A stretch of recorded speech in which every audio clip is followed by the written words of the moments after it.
Since the beginning of the new year here at Southside, we've been having an ongoing conversation about the pace in which we live. And we have called this teaching series, this topic of conversation, the speed of love.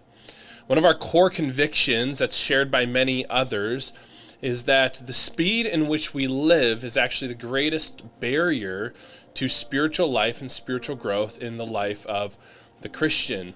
We believe that to be discipled into Christ-likeness means to have Christ formed in us, and the greatest barrier in our generation to that happening is how busy we are, how distracted we are, how hurried we are, how we find we never have a minute to spend time with God. We never have a morning to be in quiet and peace and solitude. There's always something that's vying for our attention, that's vying for our time. We live in an economy here in Milton, in the greater GTA in Canada, where it feels like you have to work 1.5 jobs just to make it. You need both parents working outside the home just to make ends meet and get by. And the reality is that we live in a culture that is hurried. We're swimming in hurried waters and in a fast-paced river.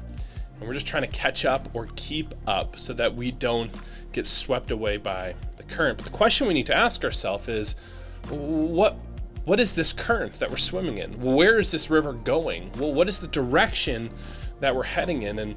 And is it leading to Christians being discipled, being formed into Christ's likeness? Is it producing the life that Jesus ultimately offers us? A life that is light and a burden that isn't heavy, a light that feels like life to the full. Eternal life is the language that Jesus uses. Is it producing peace and joy and contentment in the simple things? Is it producing healthy, like emotionally healthy people, emotionally healthy kids? Is it actually building love in us? And if it's not, then what are we trying to keep up with? Well, what's the point of keeping up with that? Well, we're learning more and more, and social psychologists are even saying this themselves, ones who don't have a Christian faith and share that with us, that people are becoming hurry sick.